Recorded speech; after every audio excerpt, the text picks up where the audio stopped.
আকাজার গল্প কোনো ডিমনের গল্প নয়, এটা এক অসহায় প্রেমিকের আর্তনাদ। তুমি হয়তো তাকে ঘৃণা করতে পারো কারণ সে রেনগোকুকে মেরে ফেলেছিল, কিন্তু যখন তুমি তার অতীত সম্পর্কে জানবে তখন হয়তো তোমারও চোখে পানি চলে আসবে। কারণ আকাজা কখনো ভিলেন হতে চায়নি, সে কখনো ডিমনও হতে চায়নি। সে ছিল অবিটোর মতোই একজন ব্রোকেন হিরো। ধরো তুমি একজনকে মন থেকে ভালোবাসো, তাকে গ্রামের কিছু কাপুরুষ মানুষেরা বিষ খাইয়ে হত্যা করে।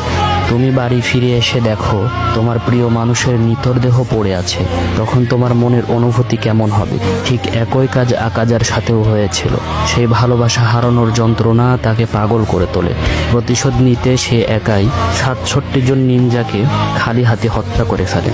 ঠিক তখনই মুজান তার জীবনে আসে এবং তাকে জোরপূর্বক ডিমনে রূপান্তরিত করে এবং তার অতীতের স্মৃতিগুলোকে ভুলিয়ে দেয়। শত শত বছর ধরে আকাজা লড়াই করেছে, মানুষ মেরেছে, কিন্তু সে কোনো মেয়েকে কখনো মারেনি, কারণ তার হৃদয়ের গভীরে এখনো তার ভালোবাসার স্মৃতি বেঁচে থাকে।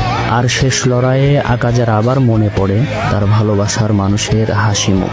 তখন সে বুঝতে পারে সে যা করতেছে তা কখনো সে চায়নি। শেষ মুহূর্তে আকাজা লড়াই বন্ধ করে দেয়। সে আর কারো ক্ষতি করতে চায় না, বরং সে স্বেচ্ছায় নিজেকে ধ্বংস করে ফেলে।